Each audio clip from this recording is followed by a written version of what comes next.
I still remember the sound of the waves crashing against the shore, my last morning in the beach house I'd owned for 25 years. But when my daughter, Emily, walked in with a smile and said, "We're leaving tomorrow," like it was just another day, my heart stopped. She had already sold everything, and I had no idea. The moving trucks arrived at 7 a.m. I stood in the doorway, clutching my coffee mug, watching strangers carry out furniture I'd had for decades. My favorite armchair, the one Frank and I bought on our 30th anniversary, was tossed into the truck like garbage. Emily stood beside me, typing on her phone. "Mom," stopped staring. "It's just stuff," she said without looking up. "Just stuff?" That beach house was my life. Frank's last words to me were, "Promise me you'll keep it, Martha. The kids will always have a home by the sea." Now, Emily had sold it behind my back. I should have seen it coming. The quick visits from realtors, the paperwork she'd shuffle away when I walked in. But I trusted her. She was my daughter. Then came the final blow. "Oh, and I sold the Lexus too," she said casually. "You don't drive much anyway." My hands shook. That car was Frank's pride. He'd saved for years to buy it. I opened my mouth to argue, but she cut me off. "We're leaving tomorrow. Start packing." And just like that, my life was no longer mine. The night before we were supposed to leave, I couldn't sleep. Every creak of the half-empty house felt like a whisper, reminded me of all the years Frank and I had spent there. The walls, once filled with laughter and family dinners, now echoed with silence. I tiptoed to the kitchen, my bare feet cold against the tiles, and made tea just to keep my hands from shaking. That's when I saw the folder on the counter, one I hadn't noticed before.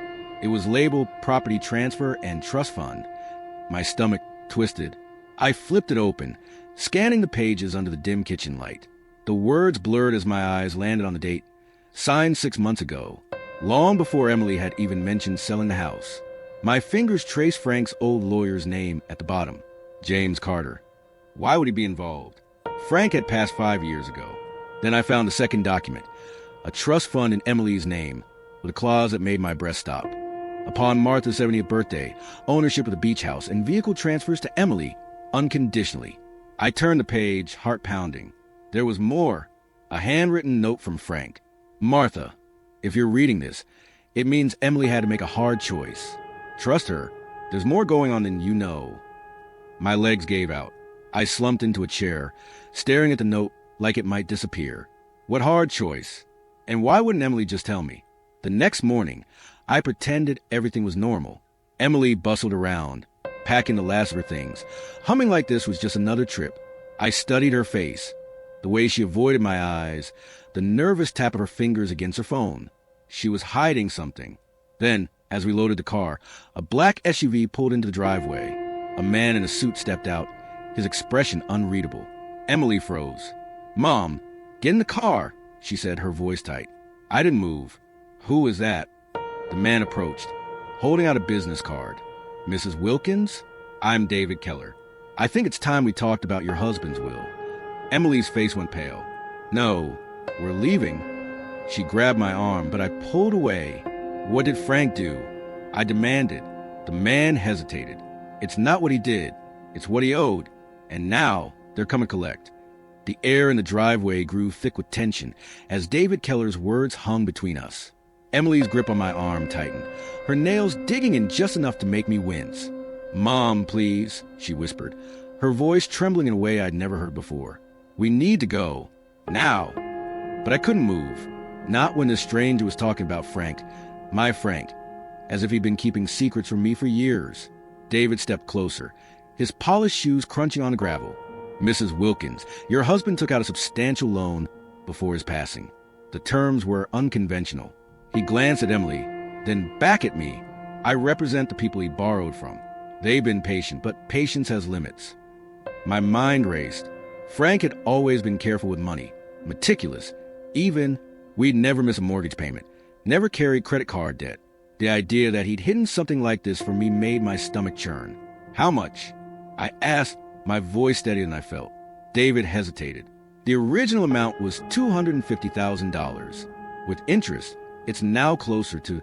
He pulled out a folded paper from his inner pocket and handed it to me. The number at the bottom made my vision swim. $1.4 million.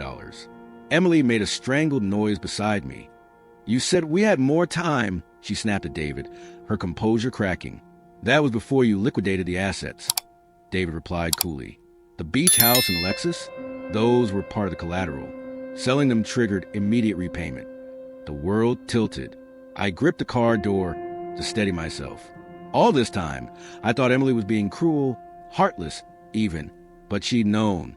She'd been trying to protect me. A new thought struck me like lightning.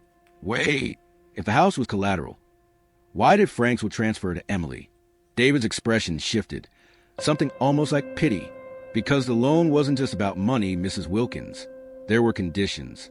One of them was that the property could never be sold unless the debt was called in. Your husband didn't want you to lose your home, but he also didn't want you tangled in this if things went wrong. Emily's phone buzzed loudly. She pulled it out, and her face drained of color. They're here, she breathed. Down the street, 2 more black SUVs turned the corner, moving slowly toward us. David's posture stiffened. I suggest you come with me. Now. Emily grabbed my hand. Mom, trust me, just this once.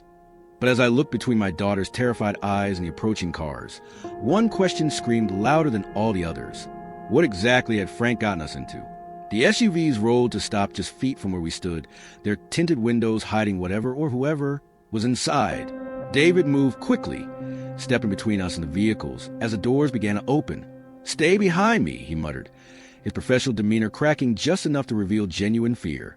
My heart pounded so loudly I could barely hear Emily's rapid breathing beside me.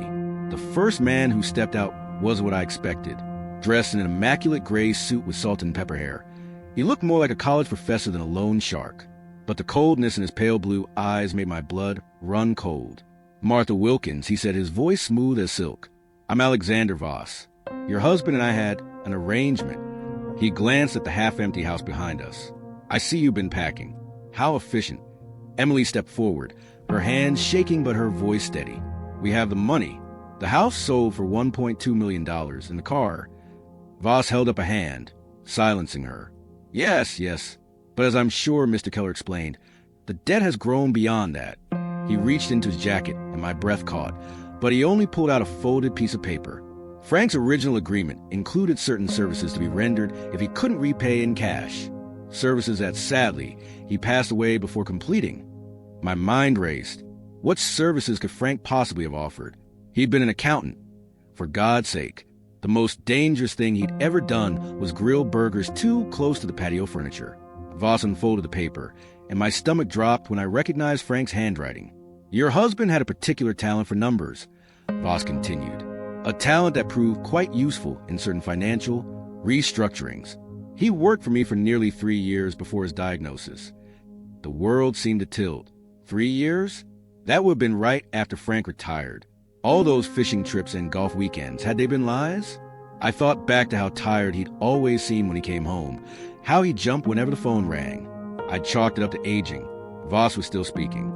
When Frank became ill, we agreed to convert his remaining obligations into a traditional loan, with the understanding that if repayment became an issue, the debt would transfer to his next of kin. His gaze slid to Emily, then back to me. That would be you, Martha. The pieces clicked together with horrible clarity. Emily hadn't sold the house out of greed. She'd been trying to protect me from something far worse. I reached for her hand, gripping it tightly as I faced Voss.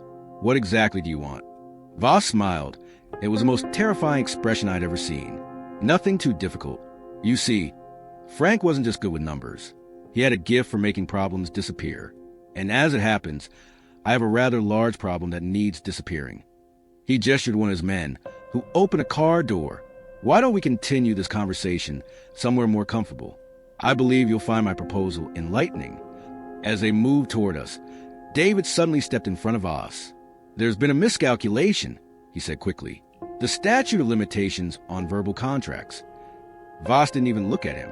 One of his men grabbed David by the collar and shoved him hard against the car. We'll discuss your failures later, Voss said mildly before turning back to me. Now, Martha, are you coming willingly, or do we need to make this difficult? Emily squeezed my hand so tight it hurt.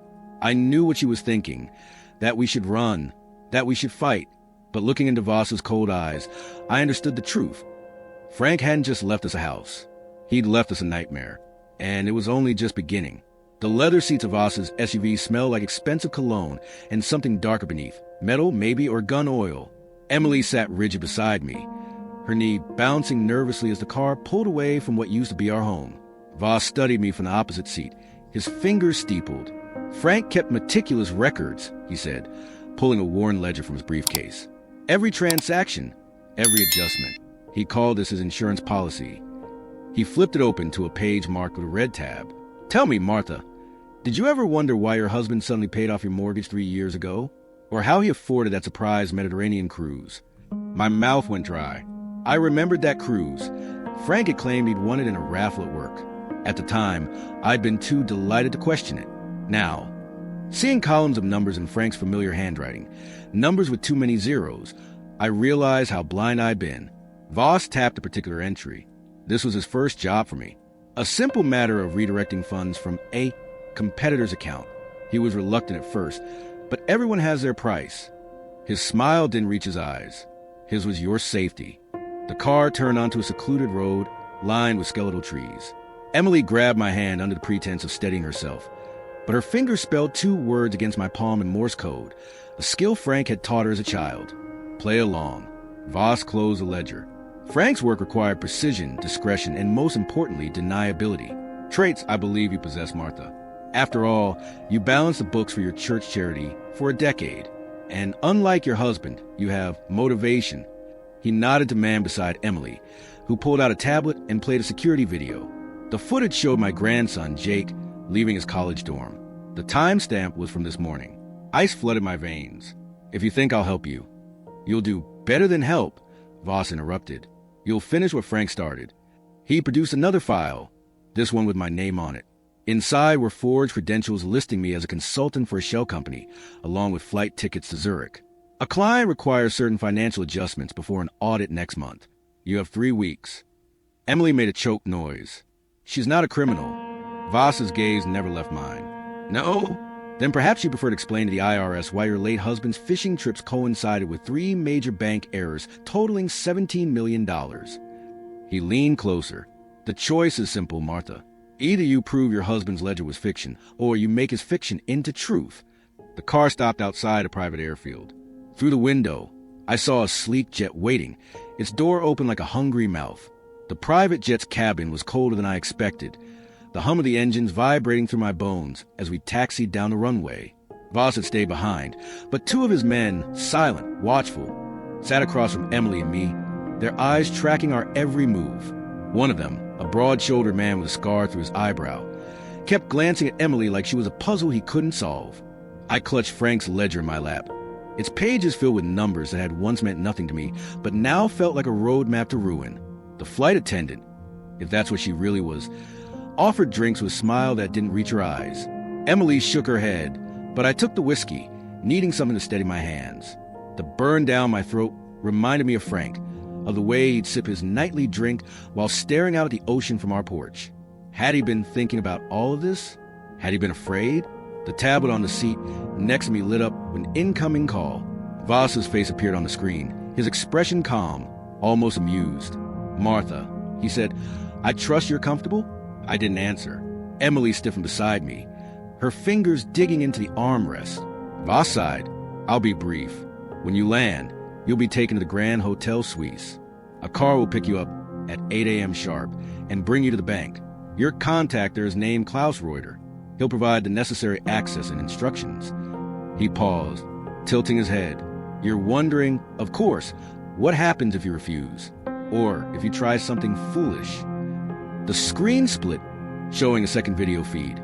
A live shot Jake, my grandson, sitting in what looked like a cafe, oblivious of the camera watching him. My breath hitched. Voss continued. Klaus will be monitoring your progress. Any deviation from the plan, any attempt to contact authorities, and well, the feed changed again, this time to a different angle, one that showed one of Voss's men sitting at a table just behind Jake, close enough to touch him. Let's just say I'd hate for your family to suffer for your mistakes. The call ended, leaving me staring at the blank screen. Emily reached over and squeezed my hand, her touch warm against my icy fingers. We'll figure this out, she whispered, so low I almost didn't hear her. But as I looked out the window at the clouds below, all I could think was that Frank had dragged us into a nightmare, and there was no waking up. The Grand Hotel Suites was everything I'd imagined a luxury Swiss hotel would be: gleaming marble floors, crystal chandeliers, staff who moved like ghosts, but felt more like a gilded prison.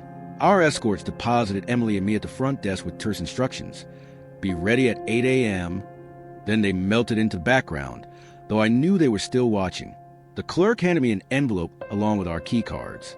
Inside was a single sheet of paper with typed instructions: tonight's dinner reservation at the hotel restaurant, a reminder to dress appropriately, and one ominous line at the bottom: Klaus prefers punctuality. Our suite was spacious, with a view of the Zurich skyline that would have taken my breath away under different circumstances. Emily immediately began inspecting the room, running her hands along the edges of paintings, checking behind mirrors. Looking for cameras? I asked, keeping my voice low. She nodded, then froze when her fingers brushed something beneath the bedside table.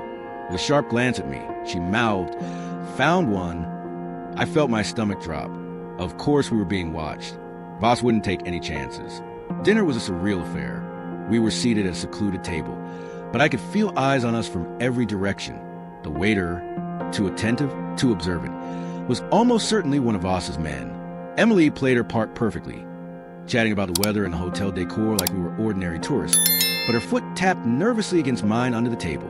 Halfway through the meal, she excused herself to the restroom. When she returned, her face was pale. "There's a note taped under the sink," she whispered as she sat down. "It says, check the fire escape route." Back in our room, we waited until the dead of night before daring to investigate. The fire escape led to a service hallway, then to a staff elevator that could be accessed with a key card left conspicuously on a cleaning cart. Emily held it up with trembling fingers. This can't be a coincidence. But as we rode the elevator down to the basement level, I couldn't shake the feeling that we were walking into a trap. The doors opened to reveal a dimly lit storage room, and Klaus Reuter, sitting at a small table with 2 glasses of brandy. He was older than I expected, with silver hair and a neatly trimmed beard, but his eyes were sharp as flint. "Mrs. Wilkins," he said, gesturing to the empty chair across from him. "I was hoping you'd be curious enough to come." Emily stepped in front of me. "What do you want?" Klaus smiled, but it didn't reach his eyes. "To give you a choice," he said, sliding a file across the table. "Voss's plan is simple, but it's not the only way out of this." He opened the file to reveal surveillance photos of Voss meeting with known Interpol agents. "The man who owns you also works for the people hunting him, and that makes him vulnerable." My mind raced. Was Klaus a double agent, a rival criminal, or was this another layer of Voss's game? Klaus closed the file. "Tomorrow, when you enter that bank, you'll have 2 options. You can follow Voss's instructions and become his newest asset, or you can walk out with something far more valuable." He leaned forward. "The question is, Mrs. Wilkins, do you want to be a pawn, or do you want to play the game?" The morning light filtering through the hotel curtains felt like an accusation. I hadn't slept. Every time I closed my eyes, I saw Klaus's knowing smile, the damning photos of Voss, and the impossible choice ahead. Emily stirred beside me, her face drawn with exhaustion. "We can't trust Klaus," she whispered as we dressed. "This could all be another one of Voss's tests." I nodded, but my fingers trembled as I buttoned my blouse. The one Emily had picked out last night. "Conservative but expensive," she'd said. "You need to look like you belong in that bank." The car arrived precisely at 8 a.m. The same silent escorts from yesterday opened the doors for us, their eyes hidden behind dark sunglasses. Zurich's financial district glittered as we drove through it, all sharp angles and cold glass, the perfect setting for what was about to happen. The bank, a sleek, modern building with a discreet logo, looked more like a tech company headquarters than a place where fortunes were stored. Klaus was waiting in the lobby, dressed in an impeccably tailored suit that made him blend seamlessly with the bankers rushing past. "Right on time," he said, as if we were old friends meeting for brunch. He handed me a visitor badge and a tablet. "The access codes are preloaded. You'll have exactly 27 minutes before the system refreshes." His gaze flickered to Emily. "She stays with me." One of the escorts stepped forward to object, but Klaus cut him off with a sharp gesture. "Voss's orders. The girl is insurance." His fingers brushed mine as he passed me the tablet, and I felt the edge of a small, folded paper hidden beneath it. I palmed it without reacting. The elevator ride to the secure archives level was the longest 40 seconds of my life. The escort, Scarface from the plane stood just a little too close, his breath hot on my neck. When the doors opened, a young woman in a navy blazer was waiting. "This way, please," she said, leading us down a hallway lined with vault doors. The room they brought me to was windowless, dominated by a single computer terminal. "Enter your credentials when prompted," the woman said before leaving me alone with Scarface. The tablet Klaus had given me lit up with a series of prompts. As I worked, inputting codes, accessing accounts, my mind raced. What was on that hidden note? How could I check it without alerting my watchdog? Then the system asked for a biometric scan. Scarface grabbed my wrist before I could press my thumb to the reader. "Not yet," he growled, pulling out his phone. He typed something, waited for response, then nodded. "Now." As my thumb made contact, the screen flashed red. Access denied. Scarface's grip tightened. "What did you do?" The door burst open. Klaus stood there, his face a mass of fury. But behind him were 3 armed men in suits I didn't recognize. "Interpol," one of them barked. Everyone freeze. In the chaos that followed, I finally had a second to unfold Klaus's note. Just 5 words, written in hurried script. "The accounts are fake. Run." The Interpol agents moved with terrifying efficiency. Scarface was disarmed and pinned to ground before he could react, while Klaus stood calmly aside, watching with an expression I couldn't read. One of the agents, a woman with a severe blonde bun, grabbed my arm. "Martha Wilkins?" she demanded, her accent sharp. When I nodded, she snapped and ordered her team in German. The next thing I knew, I was being marched through a back exit into an unmarked van, my hands cuffed in front of me. The van smelled like stale coffee and gun oil. Across from me, the blonde agent, who'd introduced herself as Agent Fisher, flipped through a file. "You've been very busy, Mrs. Wilkins," she said without looking up. "Accessing secured banking systems, conspiring with known criminals, international money laundering." She snapped the file shut. "Do you know what the penalty is for financial terrorism in Switzerland?" My throat tightened. I was forced into this. "Voss." "Alexander Voss is a ghost," Fisher interrupted. "No arrests, no convictions, no verifiable fingerprints. Just whispers." She leaned forward. "But you're very real. And right now you're our only lead." The van stopped at a nondescript government building.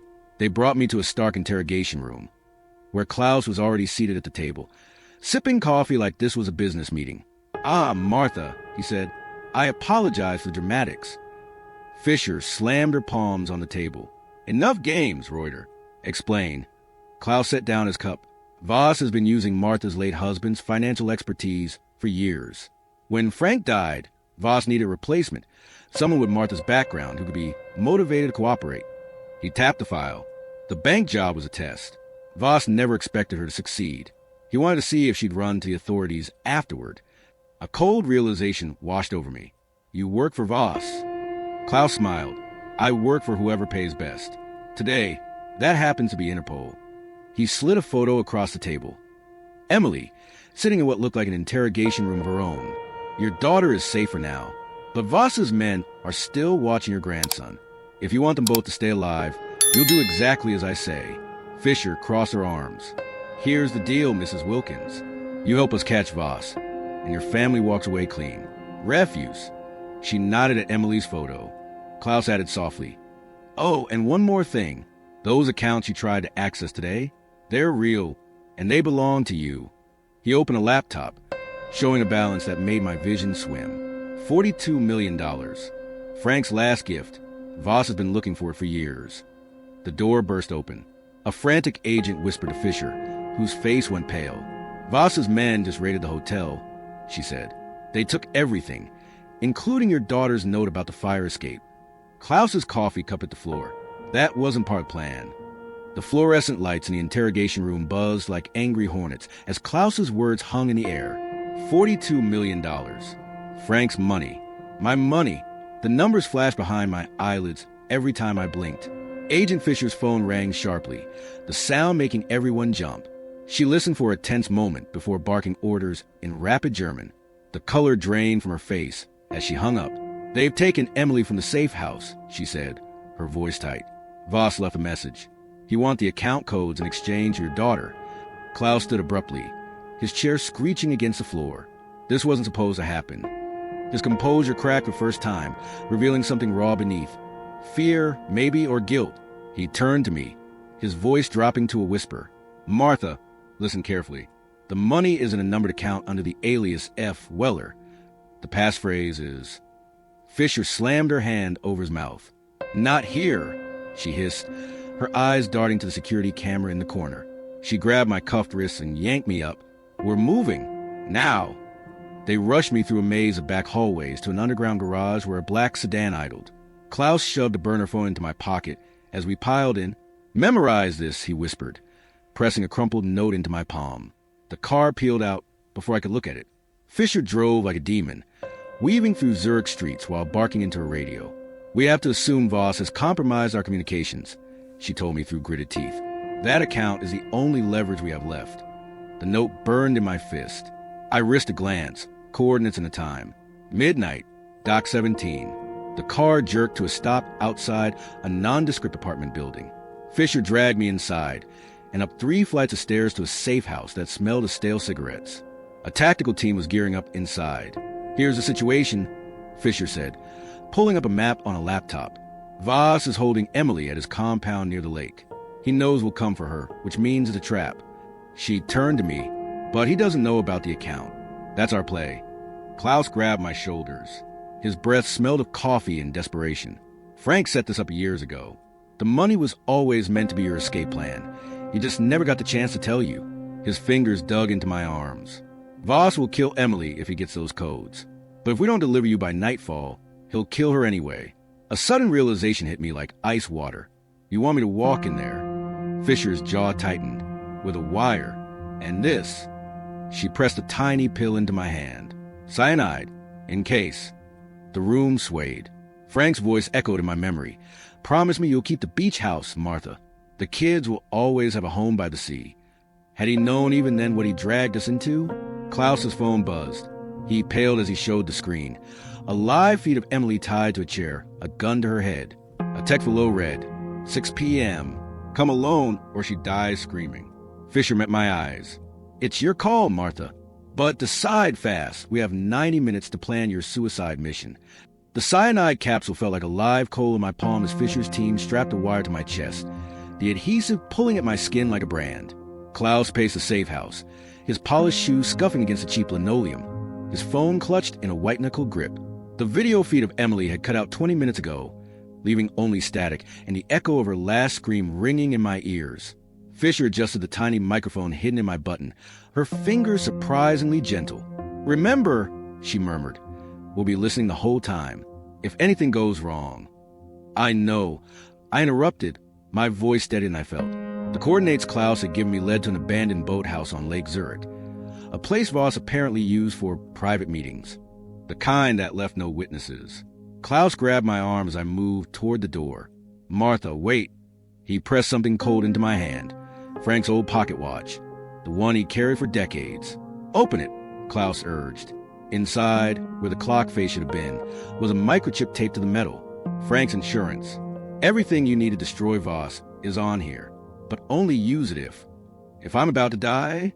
I snapped the watch shut and shoved it into my bra, the metal icy against my skin. Tell your team to stay back until I give the signal. The drive to the lake was a blur of rain-slicked streets and my own fractured reflection in the car window. Fisher dropped me 2 blocks away, her grip lingering on my shoulder for a second too long. Don't be a hero, she warned. Just get Emily out alive. The boathouse loomed ahead, its rotting docks sagging into the black water. A single light burned upstairs. My shoes slipped on the algae-covered steps as I climbed, my pulse thundering in my ears. The door creaked open before I could knock. Voss stood framed in the doorway, his suit as impeccable as ever. Martha, he said, smiling like we were old friends. I knew you'd come. He stepped aside to reveal Emily tied to a chair, her face bruised but her eyes blazing. A man I didn't recognize stood behind her, a pistol pressed to her temple. Let her go, I said, amazed my voice didn't shake. You want the account? I'll give it to you. Voss chuckled, gesturing to a laptop on the table. By all means. I moved slowly, typing the alias F. Weller and the passphrase Klaus had whispered to me. Wave breaker. The screen flickered, then displayed the balance. $42 million. Voss exhaled sharply, his composure slipping for just a second. Frank always did have a sense of irony, he murmured. Wavebreaker was the name of your first boat, wasn't it? A chill ran down my spine. He knew too much. Emily suddenly jerked in her chair, her eyes widening at something behind me. I spun just as the door burst open. Klaus staggered in, blood pouring from a gash in his forehead. It's a setup, he gasped. Fisher's working for her. The gunshot was deafening in an enclosed space. Klaus crumpled to the floor. Voss sighed, shaking his head as he turned to me. Now, Martha, let's discuss how you're going to transfer that money before more people die tonight. Blood pooled around Klaus's body in a dark, glistening circle as a gunman stepped over him casually. His weapon now trained on me. The metallic scent filled the boathouse, mixing with the damp wood and lake water. Voss tapped the laptop screen impatiently. The transfer, Martha. Now. His voice was calm, but I saw the hunger in his eyes, the raw need for that $42 million finally within reach. My fingers hovered over the keyboard. The wire Fisher had strapped to me felt like a betrayal against my skin. Had she been working for Voss all along? Was anyone coming to help us? Emily's ragged breathing cut through the silence, her bound hands twisting against the ropes. I met her eyes and saw something unexpected there. Not fear, but fierce calculation. A silent message passed between us. I typed slowly, buying time. You killed Frank over this money, didn't you? My voice sounded hollow in the cramped space. Voss laughed, a dry, humorless sound. Frank's cancer killed Frank. We just accelerated the process. He leaned against the rotting wooden table, the laptop's glow casting eerie shadows across his face. He was going to take the money and run. Leave you behind. Actually, did you know that? His last call was to a private jet service, not to you. The lie hit like a physical blow, but I forced myself to keep typing. Frank would never have abandoned me. Would he? My fingers brushed a pocket watch hidden beneath my blouse, its weight suddenly feeling like an anchor. The gunman cocked his weapon. Enough stalling. Just as my finger hovered over the final transfer key, Emily suddenly screamed, not in fear, but in warning. The boathouse windows shattered as a flashbang grenade rolled across the floor. The world exploded in white light and deafening noise. I hit the ground as gunfire erupted. Someone grabbed my arm. Emily, her ropes miraculously loose. Run, she shouted, dragging me toward the back door. Behind us, Voss bellowed orders, his voice barely audible over the ringing in my ears. We stumbled down the rotting dock, the wood splintering underfoot. The cold lake water soaked through my shoes as Emily yanked me behind a pile of rusted barrels. Give me the watch, she demanded. I clutched it tighter. How did you... Dad told me about it years ago, she hissed, her eyes scanning the chaos behind us. It's not just to count numbers. It's evidence. Everything Voss has ever done. A bullet ricocheted off the metal next to us. Emily didn't flinch. We need to get to the coordinates Klaus gave you. There's a boat waiting. But who? The answer came in a hail of gunfire from the trees. Figures in tactical gear advanced. Not police, not Interpol. These men moved like soldiers, their faces covered. Leading them was a familiar silhouette. David Keller, Frank's lawyer, wielding a pistol with practiced ease. Emily's grip on my arm tightened. Dad's real team. The gunfire erupted like a sudden storm, bullets chewing to the boathouse as David Keller's team advanced with terrifying precision. Emily dragged me behind an overturned fishing skiff, our breaths coming in ragged gasps. The pocket watch burned against my chest. Frank's final secret. Now the only thing standing between us and death. David shouted commands that were swallowed by the gunshots, his men moving like ghosts through the smoke. One of them tossed something our way, a pistol that skidded across the dock, stopping just inches from Emily's hand. She grabbed it with the ease of someone who'd handled weapons before. Another shock in a night full of them. Who are these people? I shouted over the chaos. Emily checked the magazine with practiced fingers. Dad's insurance policy. She peeked over the skiff and fired twice in quick succession. A scream answered from the boathouse. After he got sick, he set up his own team to watch over us. David wasn't just his lawyer. He was special forces. The revelation hit like a punch. All those years I thought Frank was just an accountant, just a quiet man who loved his family and his beach house. How many secrets had he taken to his grave? The watch's weight seemed to grow heavier against my skin. A bullet tore through the skiff, spraying splinters. Emily yanked me down as return fire came from David's team. We can't stay here, she yelled. There's a speedboat moored at the end of the dock. We crawled along the rotting planks. They were groaning beneath us. The lake water was black and hungry-looking, swallowing the moonlight. Behind us, Voss's voice cut to the gunfire. "The watch. Don't let them leave with it." And then more men came pouring from the trees. We reached the speedboat just as David and 2 of his men fell back to cover us. "Go!" David roared, tossing Emily a set of keys. "The chip in that watch can destroy Voss, but you have to get it to Geneva." Emily gunned the engine as I untied the mooring line. The boat leapt forward just as a bullet shattered the windshield. Emily didn't flinch, steering one-handed while firing backward with the pistol. I clutched the watch, its metal now warm from my skin. "Geneva? What's in Geneva?" "A man named Laurent Dubois," Emily shouted over the engine. "Interpol's real financial crimes director. Dad's only trusted contact." The shoreline receded behind us. The boathouse now just a silhouette against muzzle flashes. Then a new sound cut through the night. The roar of a second engine. A larger boat surged after us, its searchlight sweeping across the water. Emily pushed the throttle to its limit. They're not letting go of that money. But as the light caught us, I saw it wasn't Voss's men chasing us. It was Agent Fisher, standing at the bow with a rifle. The speedboat's engine screamed as Emily wove through the inky blackness of Lake Zurich, the searchlight from Fisher's pursuit boat slicing across the water like a blade. Cold spray stung my face as we hit a wave. The pocket watch dig into my palm where I clutched it against the throttle console. Emily's jaw was set in a hard line, her eyes flicking between the dark shoreline and the glowing GPS screen. "There's a cove up ahead," she shouted over the wind. "We can lose them there and make for the car David left us." A bullet ricocheted off the stern with metallic ping. I risked a glance back. Fisher's boat was gaining, its deeper hull plowing through waves we had to bounce over. The agent herself stood braced at the bow, her rifle now replaced with a handgun that flashed twice in quick succession. Emily jerked the wheel hard left as water geysered up where we'd just been. The cove appeared suddenly, a slash of deeper blackness in the shoreline. Emily killed the lights and engine simultaneously, letting momentum carry us into narrow inlet. The sudden silence was deafening. My ears rang as we drifted into a nest of overhanging willows, their branches scraping the hull like skeletal fingers. Somewhere behind us, Fisher's boat roared past, its light sweeping uselessly over the trees. Emily didn't move for a full minute, her breathing barely audible. Then she reached under the console and produced 2 waterproof backpacks. "Change of clothes," she whispered, tossing me one. "There are papers, cash, and new passports. We split up here." The words hit like ice water. "What? No." "Mom, listen." Her hands gripped mine, the pistol still warm between us. "That chip in Dad's watch? It doesn't just prove Voss's crimes. It exposes a network of corrupt officials across 12 countries. Fisher's just one piece of it." She pressed a car key into my palm. "Black Audi, half a mile east. GPS is pre-programmed for Geneva. Go straight to Dubois, no calls, no stops. And you?" Her smile was grim in the moonlight. "I'm the distraction." Before I could protest, she shoved the watch into my backpack and tapped an earpiece I hadn't noticed. "David, package is secure. Moving to phase 3. A new engine sound cut through the night, a helicopter's thumping blades approaching from south.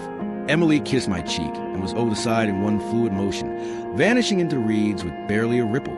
The Audi was exactly where she'd said, its headlights flashing once when I pressed the key fob. I slid behind the wheel just as the helicopter's searchlight bloomed over the lake, circling where we'd abandoned the speedboat. The dashboard clock read 3:17 a.m. Geneva was 2 hours away.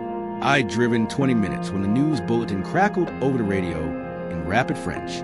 My hands tightened on the wheel as the English translation followed. Breaking. Interpol raid in Zurich uncovers alleged money laundering scheme linked to senior officials. Agent in charge Marie Fisher now wanted for questioning. The report cut off as my phone buzzed. An unknown number. The text showed coordinates and the time. 5:30, Rue du Mont Blanc 7. Below it, a single word that made my blood run cold. Ambush. The pre-dawn streets of Geneva were eerily empty as I navigated toward the coordinates from the mysterious text, every shadow making my pulse spike. The Audi's headlights reflected off rain-slicked cobblestones, the wipers struggling to keep up with the sudden downpour. Rue du Mont Blanc was a narrow lane of centuries-old buildings, their shuttered windows like closed eyes. Number 7 had no markings, just a weathered blue door beneath a flickering gas lamp. I killed the engine and sat frozen, the pocket watch heavy in my jacket pocket. 5:28 a.m., 2 minutes early. The text had said, ambush. But was it a warning or a threat? My hand hovered over the door handle when movement caught my eye, a curtain twitching in the third-floor window. Then, unmistakably, a hand signal. 2 fingers tapped against the glass, then a fist. Frank's old signal, the one he'd used when we played spy games with the kids. I was out of the car in an instant, the rain soaking through my clothes as I reached the blue door. It opened before I could knock. A grizzled man in his 60s filled the doorway, his salt and pepper beard neatly trimmed, his sharp eyes scanning the street behind me. Martha Wilkins, he said in a French accent. I'm Laurent Dubois. Come in quickly. The safe house was cluttered but organized, maps pinned to walls, monitors showing CCTV feeds, a coffee pot bubbling on a hot plate. Dubois bolted the door behind us. You made good time, he said, pouring 2 cups without asking. Where's the device? I pulled out the pocket watch, its brass surface dull in the low light. Dubois took it with surprising gentleness, his thick fingers prying open the back panel to reveal the microchip. Ah, Frank's masterpiece, he murmured. 3 years of undercover work embedded in this. He inserted it into a waiting laptop. Do you know what this contains? Before I could answer, the laptop screen filled with names, dates, account numbers, a spiderweb of corruption that made my breath catch. I recognized politicians, bankers, even a UN official. And at the center, like a black sun, Alexander Voss's name with lines radiating outward. Dubois zoomed in on one connection. This is why you're here. The file showed Fisher's personnel photo linked to Voss with a timestamp from 5 years ago. She was never Interpol. She was Voss's plant. A sudden bang from downstairs made us both freeze.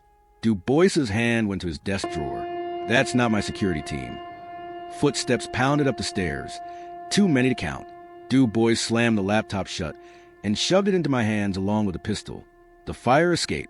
Now! As I scrambled toward the window, the door burst open. I expected Fisher or Voss's men, but the figure in the doorway made my blood turn to ice. Emily, her clothes torn and bloody, a gun in her shaking hand. Mom, she gasped. Don't trust him. Dubois works for Voss. Behind her, the hallway erupted in gunfire. The gunfire in the hallway was deafening, the staccato burst echoing off the narrow stairwell as Emily stumbled into the room, her left arm bleeding heavily from a wound above her elbow. Dubois didn't lower his weapon, his eyes darting between Emily and me with a calculating coldness that confirmed every terrible suspicion now screaming through my mind. The laptop containing Frank's evidence burned against my chest where I clutched it. The pistol Dubois had given me suddenly feeling like a betrayal in my hand. Emily's breath came in ragged gasps as she leaned against the doorframe. Her free hand pressed to her bleeding arm. Mom, listen to me, she pleaded, her voice raw with urgency. That chip doesn't just expose Voss. It implicates Dubois. Dad discovered he was laundering money through Interpol's own accounts. Her eyes flicked to Dubois, whose expression had gone dangerously still. He's the reason Dad got sick. Slow-acting poison in his medication. The same people who killed Klaus. Dubois's laugh was a dry, humorless sound. Emily, always so dramatic. He adjusted his grip on the pistol. The barrel now angled subtly toward her. Your father was a brilliant man, but sentimental. He couldn't accept that some compromises are necessary to maintain order. His gaze shifted to me, and for the first time, I saw the true face beneath the polished diplomat's mask, ruthless ambition. Give me the laptop, Martha. You've lost this game, but you don't have to lose your daughter, too. The gunfire outside had stopped, replaced by an ominous silence. My finger trembled against the trigger of my pistol as the impossible choice crystallized. Believe the daughter who'd clearly been lying to me for years, or the man Frank had supposedly trusted with his life's work. The laptop's edge dug into my ribs like a physical accusation. Then Emily did something unexpected. She smiled, a tired, blood-streaked smile that reminded me so suddenly of Frank had stole my breath. Check the watch again, Mom, she said softly. The real message is an engraving. Dubois moved faster than I thought possible for a man his age, his pistol snapping up to aim between Emily's eyes. Enough. But I was already flipping open the pocket watch, my fingers finding the nearly invisible engraving along the inner rim. For M.W., who always knows true north. Frank's voice echoed in my memory from our last anniversary. The coordinates are hidden in plain sight, Martha, just like our first date. Our first date had been at the old lighthouse on Point Reyes, 38 degrees north, 123 degrees west. The numbers leapt out at me now, 38 and 123 repeated in tiny markings along the watch's gears. Coordinates. Du Bois saw my realization and snarled, swinging his gun toward me. The window behind him exploded inward as David Keller came through in a shower of glass, tackling Du Bois to the ground. 3 armed men followed, their weapons trained on the now struggling Interpol chief. Emily collapsed against the wall, her face pale from blood loss, but her eyes triumphant. David wrenched Du Bois's arms behind his back. Laurent Du Bois, you're under arrest for treason, conspiracy, and the murder of Frank Wilkins. He glanced at me as 2 agents hauled Du Bois upright. We've secured the secondary location. The real evidence is safe. Emily pushed off the wall and limped to my side, her good arm wrapping around my shoulders. I'm sorry I couldn't tell you, she whispered. Dad made me swear not to until we had Du Bois. Outside, dawn was breaking over Geneva, the first golden light catching the rain-slicked rooftops. Somewhere in the city, Alexander Voss was still out there. But for the first time since this nightmare began, I felt Frank beside me. Not as a ghost of secrets and lies, but as the man who'd loved us enough to build an entire shadow war to keep us safe. The safe house bathroom tiles were cold against my knees as I pressed a wad of gauze to Emily's bullet wound, my fingers trembling more than hers. David's medic had been called away to deal with Du Bois's extraction, leaving me to patch up my daughter, while the team moved through the apartment like ghosts, wiping every surface clean. Emily winced as I tightened the bandage, but her eyes never left the laptop, now connected to David's secure satellite uplink. They're decrypting the coordinates now, she murmured, her voice hoarse from pain and exhaustion.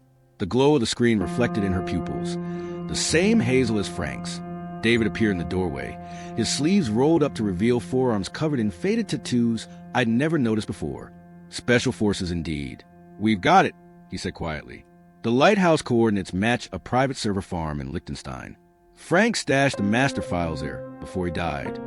He hesitated, glancing at Emily. But there's something else. The last entry is time-stamped the day before his death. It's addressed to you, Martha. The room seemed to tilt. Emily squeezed my hand as David brought up the file, a video player window with a thumbnail of Frank's face. My husband looked decades older than I remembered. His skin stretched tight over his bones, but his eyes were the same sharp blue. The cursor hovered over the play button. Wait. Emily struggled to sit upright. Before you watch this, you need to know Dad didn't just uncover Du Bois's operation. He found what they were protecting. She took a shuddering breath. Voss isn't just a criminal. He's the public face of something called the Zurich Accord, a shadow alliance between intelligence agencies and organized crime. They've been manipulating global markets for decades, and Du Bois was their banker. David nodded grimly. Frank's evidence could collapse economies, start wars. That's why they poisoned him, and why they'll never stop coming for you too. I pressed play. Frank's voice filled the room, weaker than I'd ever heard it, but still steady. Martha, if you're seeing this, the worst has happened. I'm sorry. For all of it. His fingers tapped nervously against the hospital bed railing. The lighthouse server contains everything. Bank codes, wire transfers, assassination orders.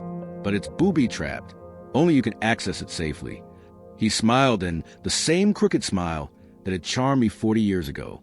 Remember our first real fight? When I forgot our anniversary, and you threw my golf clubs into the lake. The password is what you shouted at me that night. The video ended abruptly. Emily and David were staring at me.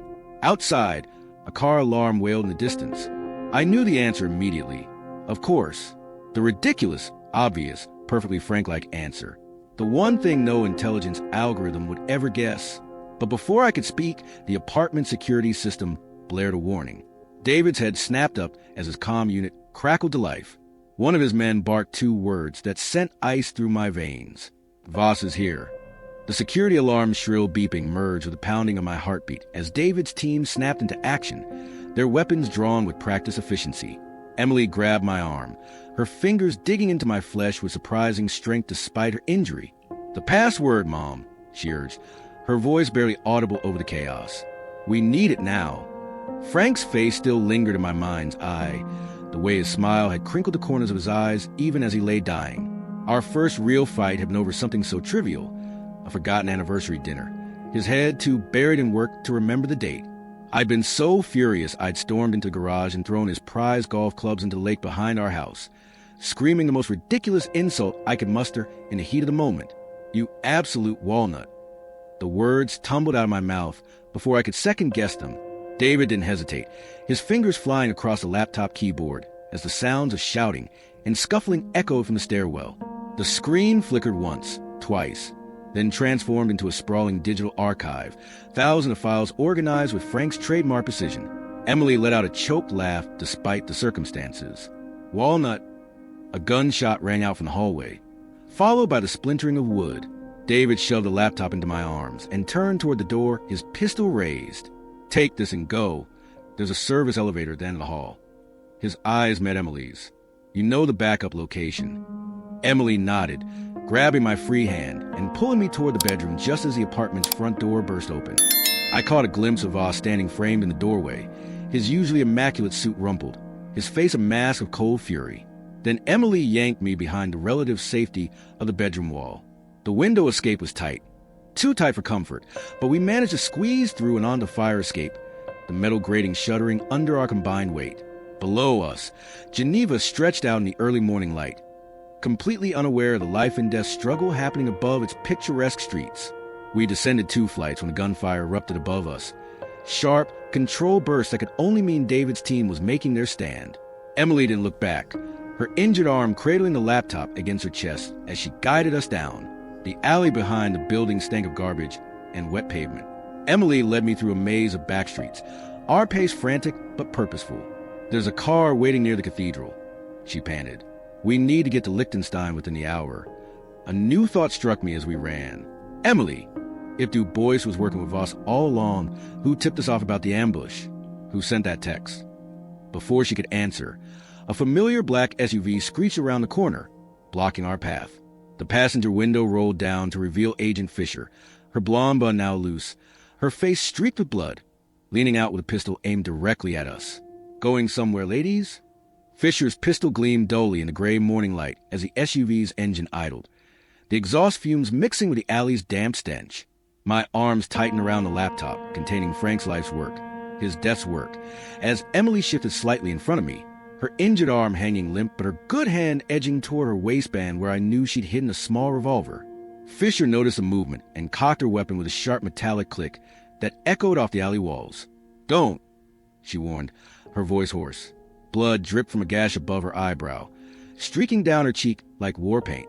The standoff stretched for 3 heartbeats before Fisher suddenly winced, her free hand pressing against her ribs where her blouse was darkening with blood.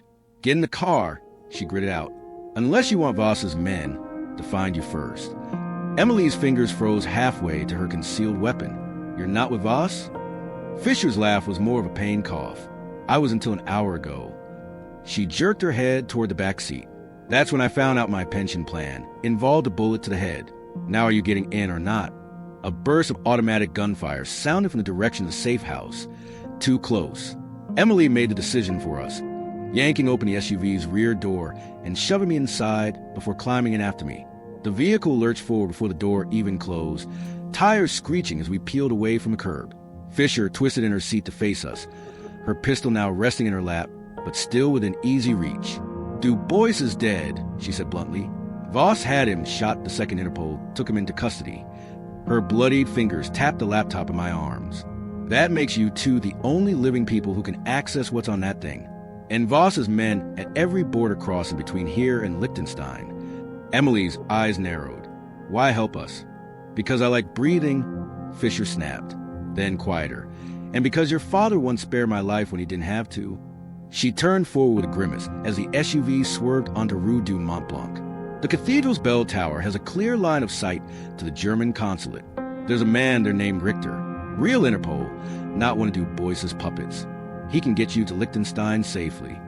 The SUV screeched to a halt in a cloud of exhaust behind the towering cathedral. Fisher didn't turn around again, just nodded toward the side entrance where a priest stood waiting, his robes flapping in the wind. "Go." And Wilkins. She finally met my eyes in the rearview mirror. That password was the most frank thing I've ever heard. We barely made it 10 steps toward the cathedral before the first explosion rocked the street behind us, the SUV erupting in a fireball that sent shockwaves through the pavement. Emily pulled me behind a stone column as debris rained down. When the smoke cleared, there was no sign of Fisher, just burning wreckage and a distant wail of sirens. The priest, if he was really a priest, ushered us through a maze of cloisters and down a narrow spiral staircase into the cathedral's undercroft. The air smelled of damp stone and candle wax. At the far end of the vaulted chamber stood a man in an impeccable gray suit, his hands clasped behind his back as he studied an ancient fresco. He turned as we approached, revealing a face I'd only seen in Frank's files. Alexander Voss smiled warmly. "Martha, Emily, how kind of you to deliver my property." Behind us, the priest cocked a shotgun. The shotgun's click echoed through the ancient undercroft like a tomb sealing shut. Voss took a step forward, his polished shoes silent on the stone floor, his hands still clasped behind his back like a professor about to deliver a lecture. The laptop in my arm suddenly weighed 1,000 pounds. Frank's final legacy, now inches from the man who'd ordered his murder. Emily pressed against my side, her injured arm trembling but her eyes blazing with defiance. "You must be tired, Martha," Voss said in that smooth, cultured voice that didn't match the cruelty in his pale eyes. "All this running when we could have had a civilized conversation." He nodded to the fake priest, who stepped forward to take the laptop. Emily moved first, a blur of motion as she whipped out her concealed revolver and fired twice. The first shot took the priest in the shoulder, spinning him around. The second went wide as Voss lunged behind a stone pillar. The deafening report of the shotgun answered, pellets ricocheting off the walls as Emily shoved me behind a massive sarcophagus. "Give me the laptop," she hissed, her breath coming in ragged gasps. Blood soaked through her bandage, dripping onto the floor. "There's a drainage tunnel behind that fresco. Frank showed me once." Another shotgun blast sent chunks of centuries-old masonry flying. Voss's voice rang out from across the chamber. "This is tedious, Martha. That data belongs to me by right. Your husband stole it." I clutched the laptop tighter, my fingers finding the hidden compartment Frank had shown me years ago, a tiny recess beneath the touchpad. The memory surfaced suddenly, Frank's hands guiding mine as he demonstrated the emergency wipe sequence. 3 taps here, then the power button for 5 seconds. The shotgun roared again, closer this time. Emily returned fire, her bullets pinging off the stone pillars. "Go," she shouted. "I'll cover you." I hesitated for only a second before making my choice, not toward the escape route, but straight at Voss's hiding place. The element of surprise carried me 3 steps before he noticed, his eyes widening as I raised the laptop like a shield and slammed my thumb onto the hidden sequence. The explosion wasn't loud, but it was bright, a searing white flash on the laptop's ports as the emergency EMP fried its circuits beyond recovery. Voss screamed, not in anger, but in genuine anguish, like a parent watching a child die. He lunged with the smoking device, his perfect composure shattered. Emily's bullet took him in the thigh before he'd gone 2 steps. Voss collapsed against the sarcophagus, his expensive suit soaking up blood and dust. His breath came in ragged gasps as he stared at the ruined laptop. "Do you have any idea what you just destroyed?" he whispered. Behind us, the undercroft door burst open, but it wasn't more of Voss's men. David Keller stood framed in the doorway, his tactical team spreading out behind him, weapons trained on the scene. His gaze locked onto Voss, and for the first time, I saw raw hatred in the former soldier's eyes. Emily sagged against me, her revolver clattering to the floor. "Took you long enough," she slurred, her face alarmingly pale. David's medic rushed forward as the others secured Voss and the wounded priest. Outside, real police sirens wailed in the distance. David crouched beside me, his voice low. "The lighthouse server is safe. We have everything we need."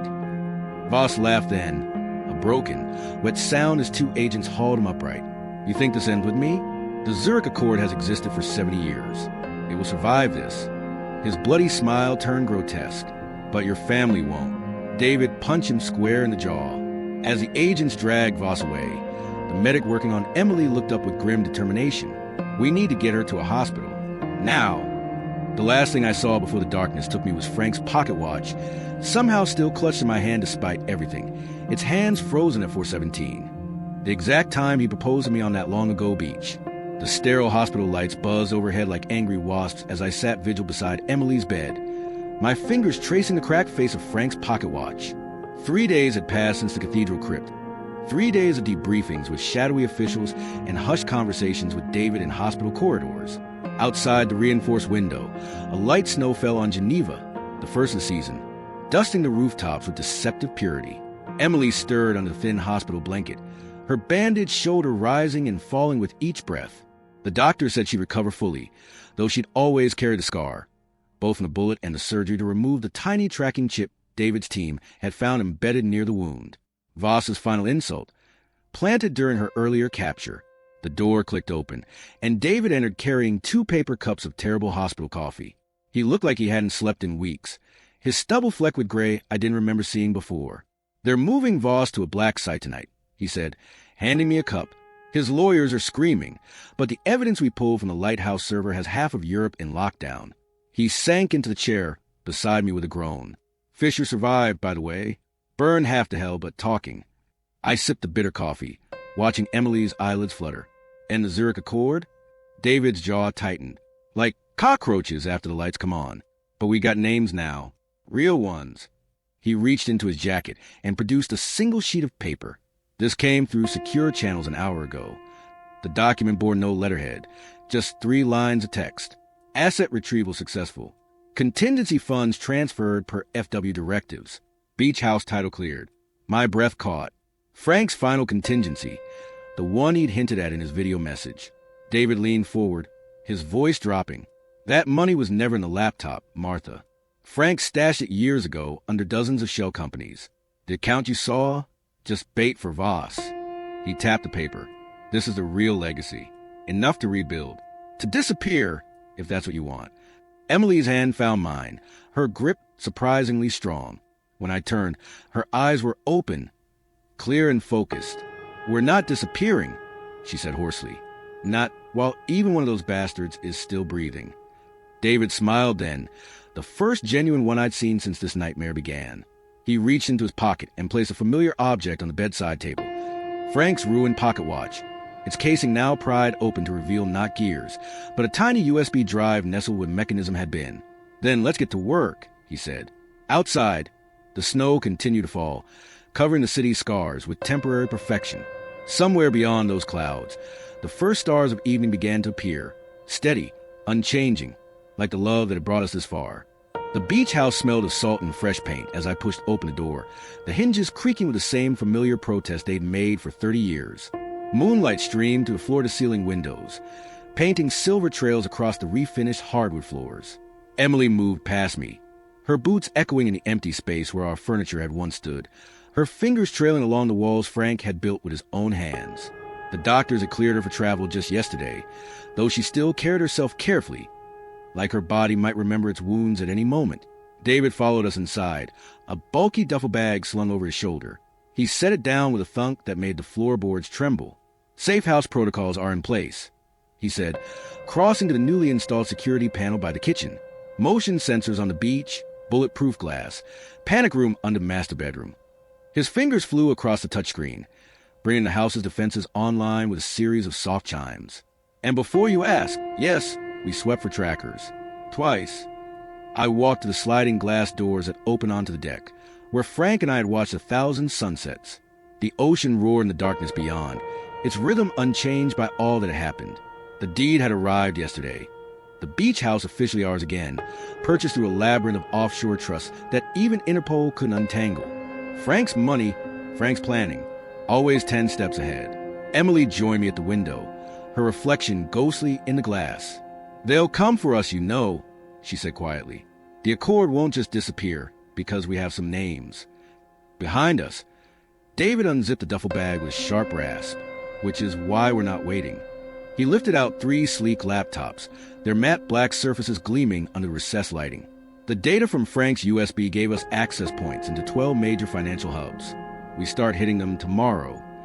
I turned from the window, my fingers finding the slim burner phone in my pocket, the one that had buzzed with an unknown number an hour ago. The message had contained just 4 words. The walnut was perfect. No signature needed. Fisher was alive and still playing both sides. David set the laptops on the kitchen island beside a stack of manila folders. "We've identified 3 mid-level court operatives in New York who think they're safe. By this time next week, they won't." His smile was all teeth. "Frank taught me how they move money. Now we'll use it against them." Emily picked up one of the folders, flipping it open to reveal surveillance photos of a silver-haired man exiting a Park Avenue building. Charles Whitmore, she read, Deputy Director of National Intelligence.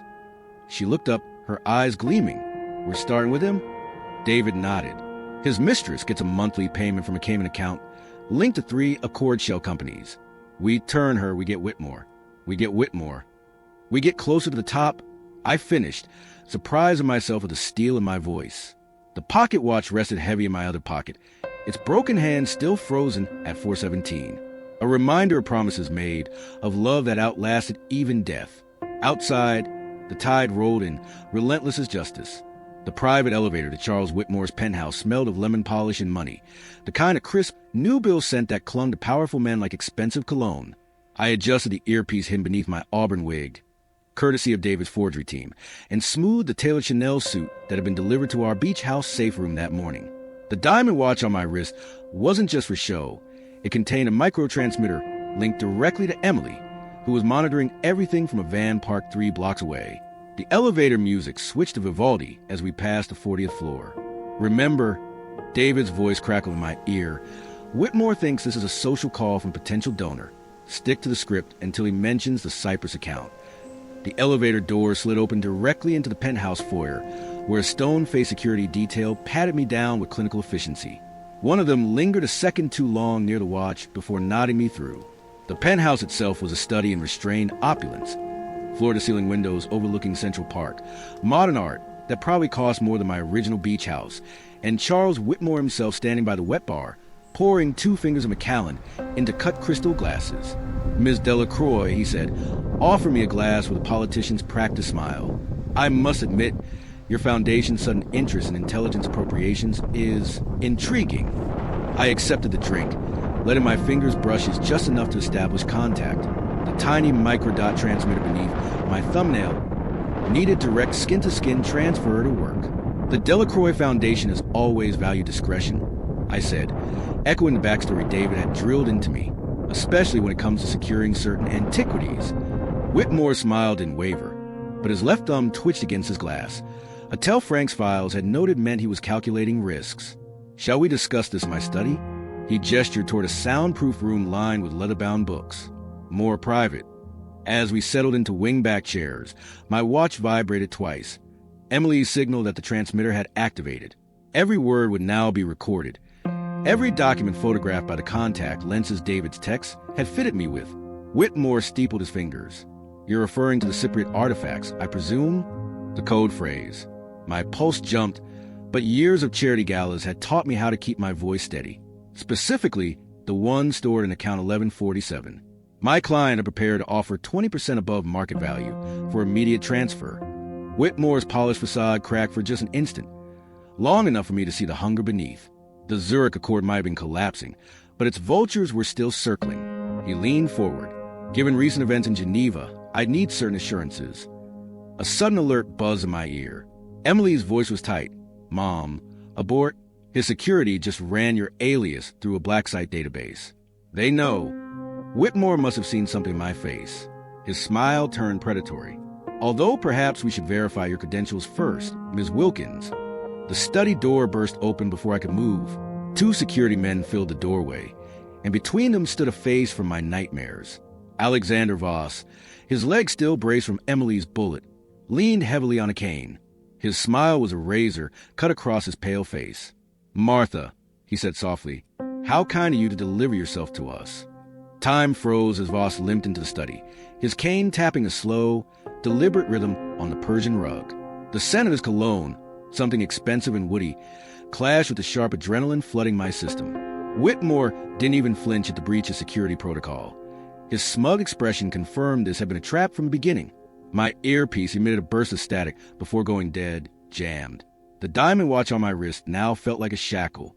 Voss stopped just inches away, his breath warm against my cheek as he reached up and plucked the wig from my head with surprising gentleness. Did you really think a few bulletproof windows and panic rooms could protect you from us?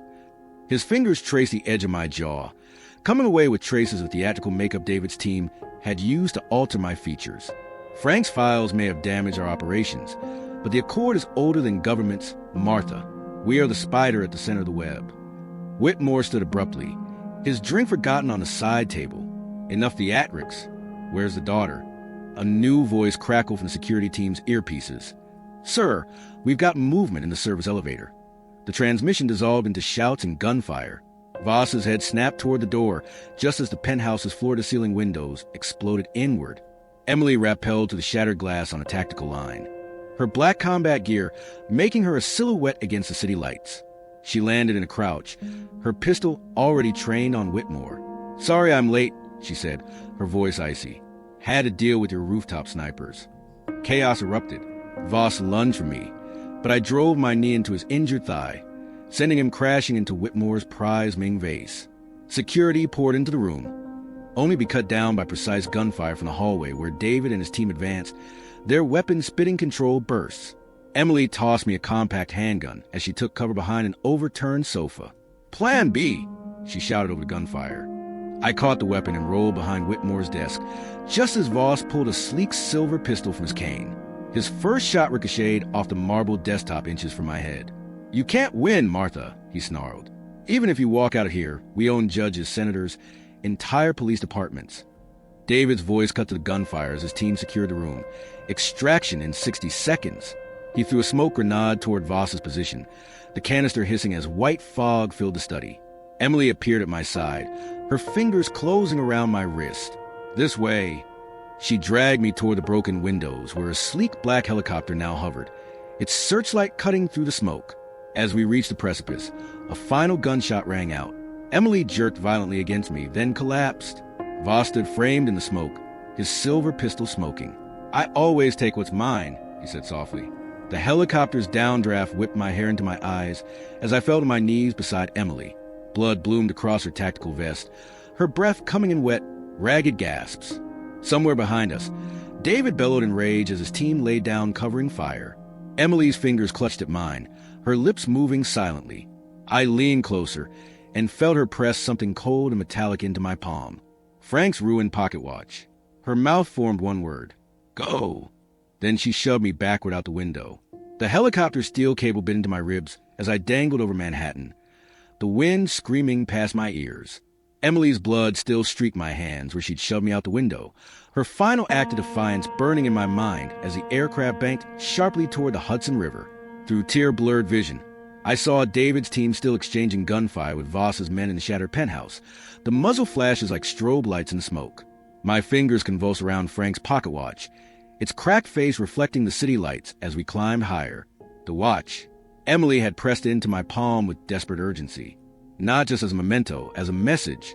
I pried open the broken casing with shaking fingers as the helicopter leveled out. Inside, where the gear should have been, lay a single folded slip of paper no larger than a postage stamp. The handwriting was Frank's, cramped but precise. "If you're reading this, the worst has happened. Go to the watchmaker. He knows what to do." The pilot, a grizzled man with a scar across his cheek, glanced back at me through the cockpit partition. His voice crackled through my headset. "We're heading to a private airstrip. Your daughter's people will meet us there." My stomach lurched. "Emily's alive?" The helicopter banked again, the Manhattan skyline tilting violently. "Bleeding bad, but the vest took most of it," he grunted. "Keller's extracting her now." He tapped his earpiece. "They're saying she kept repeating one word before passing out. Chronometer. That mean anything to you?" The pocket watch suddenly weighed 1,000 pounds in my hand.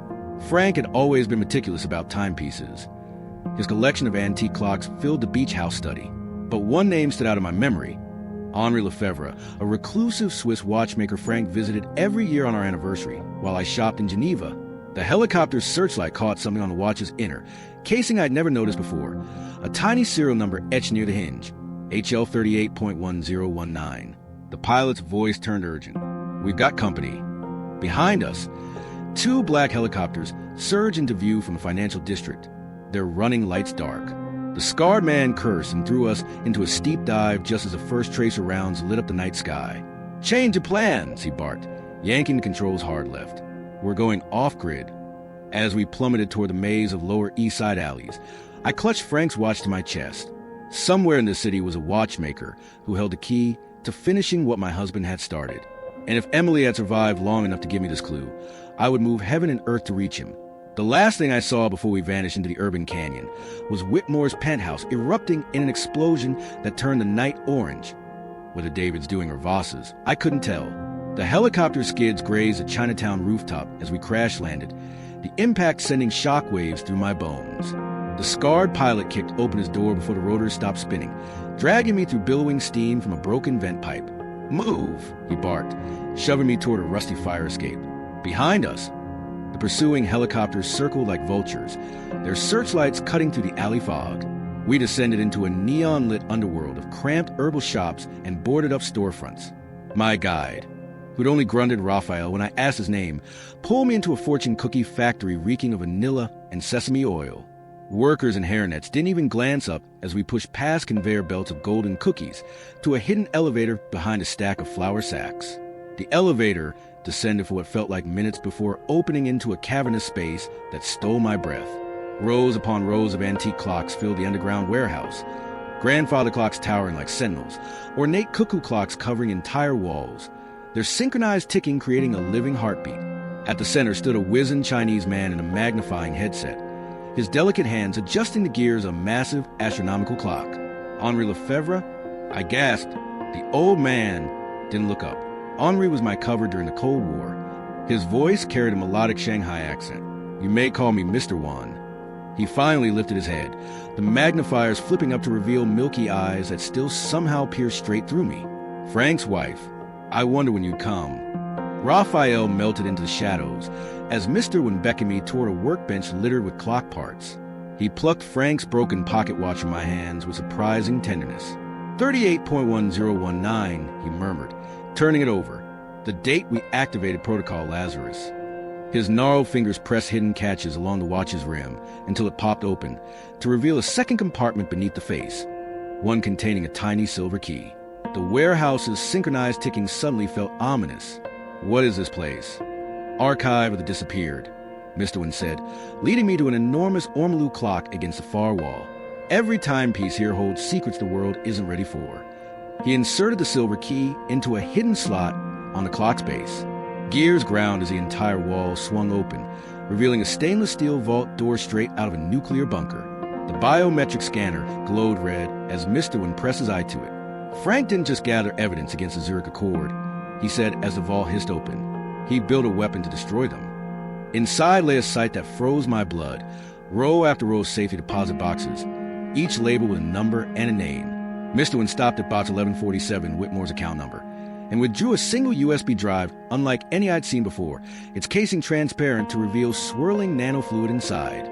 "This contains dormant malware Frank planted in every major financial institution from Wall Street to Shanghai," Mr. Wan explained, pressing it into my palm. The liquid inside pulsed faintly as if alive. "Activate it, and it will systematically erase every hidden account, every offshore slush fund the Accord has ever created." A sudden explosion rocked the warehouse above us. Dust rained from the ceiling as the clock's synchronized ticking faltered. Raphael reappeared, his face grim. "They've found us." Mr. Wan shoved me toward a back tunnel. "Go. The code to activate it is." Another explosion, closer this time, cut him off. The last thing I saw before Raphael dragged me into the escape tunnel was Mr. Wan reaching beneath his workbench for a very old, very large revolver, his milky eyes gleaming with sudden clarity.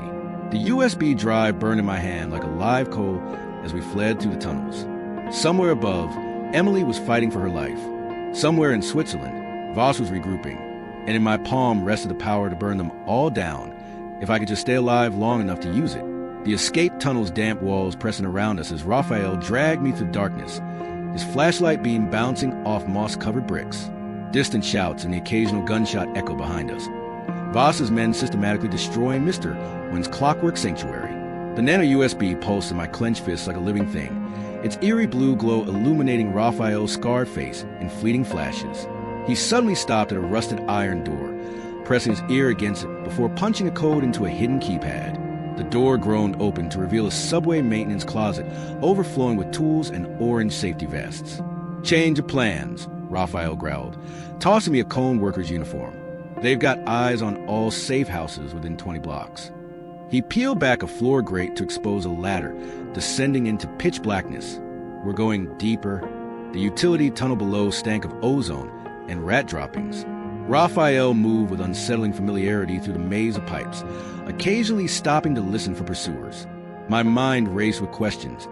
How had Frank known this Mr. Wynn? What was Protocol Lazarus? But the USB's weight against my palm kept me silent. Whatever this weapon was, it had been worth killing for.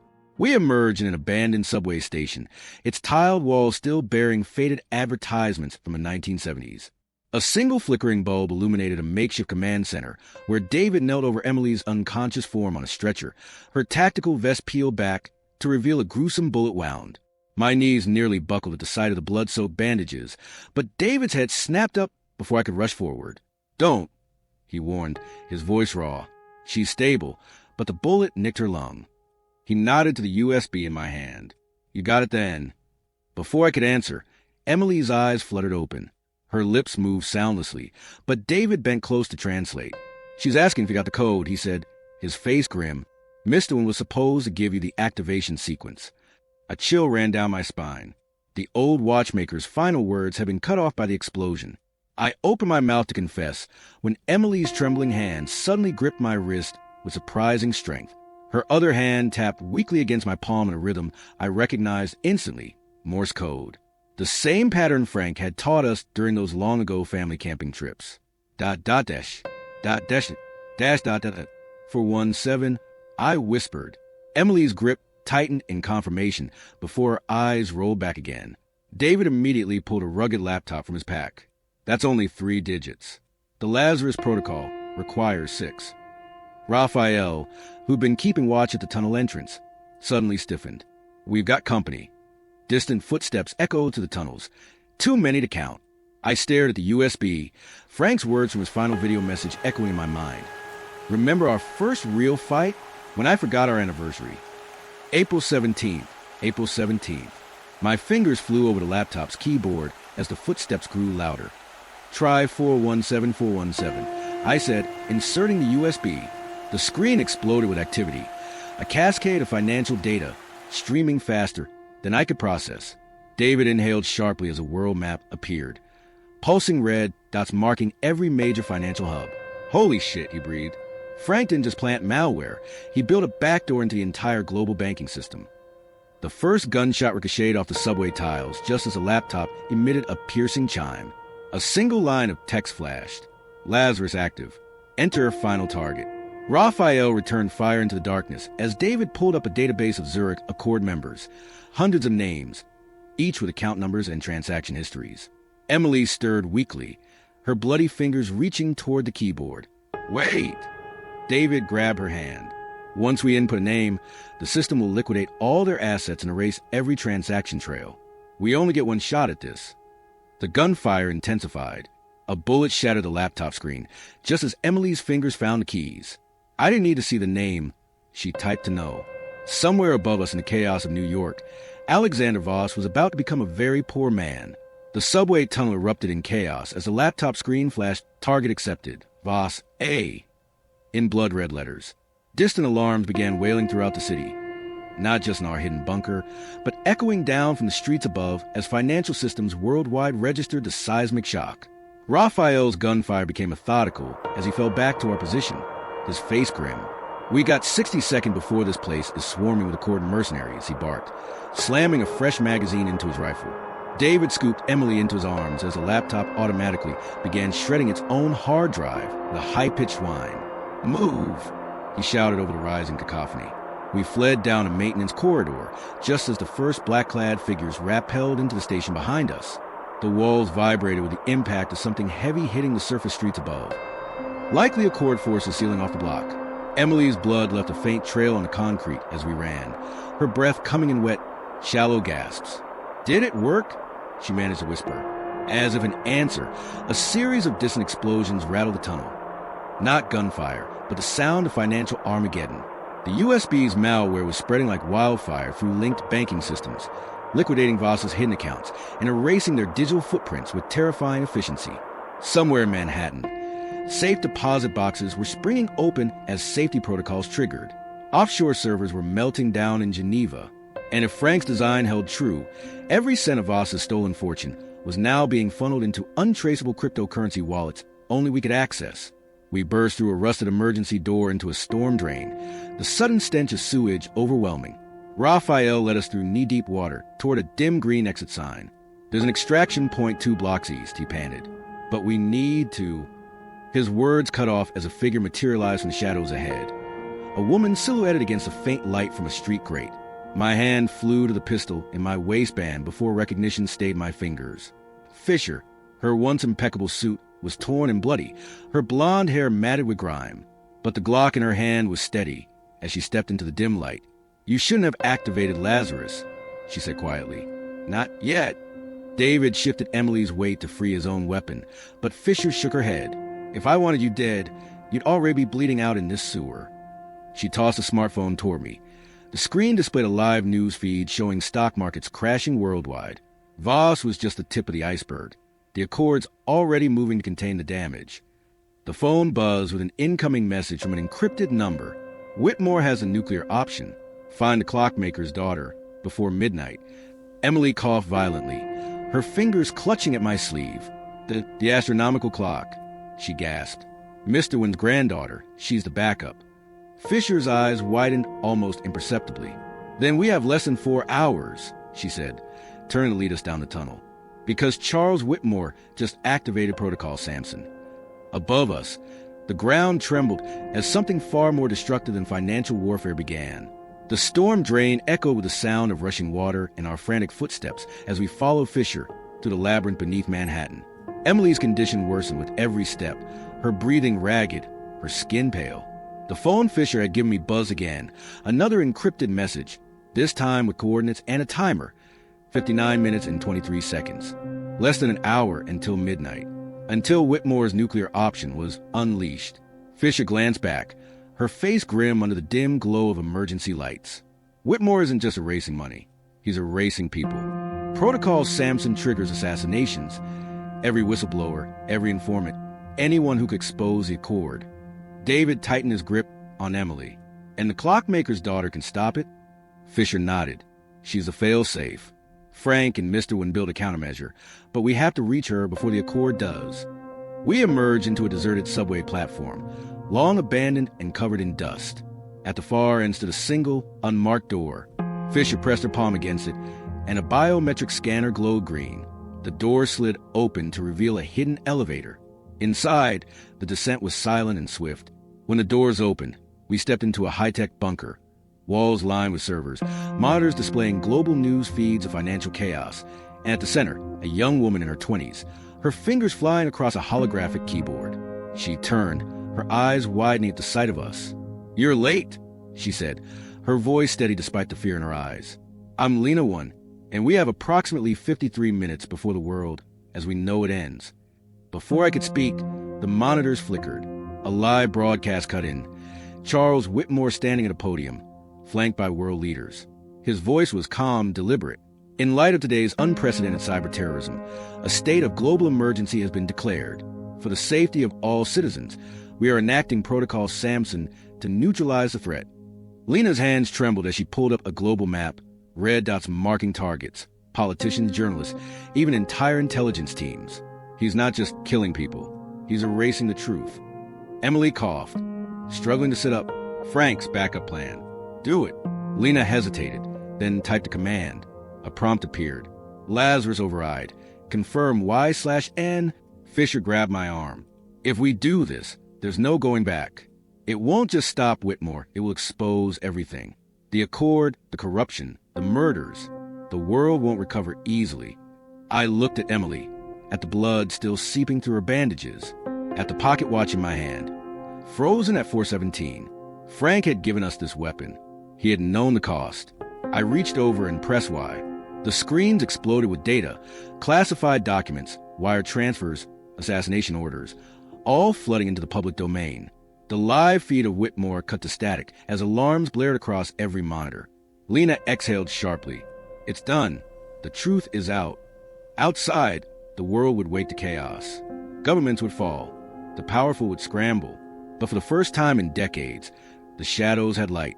Emily squeezed my hand weakly. "We won." Fisher holstered her gun, her face unreadable. "No, we just leveled the playing field." As the bunker systems hummed around us, I finally let myself breathe.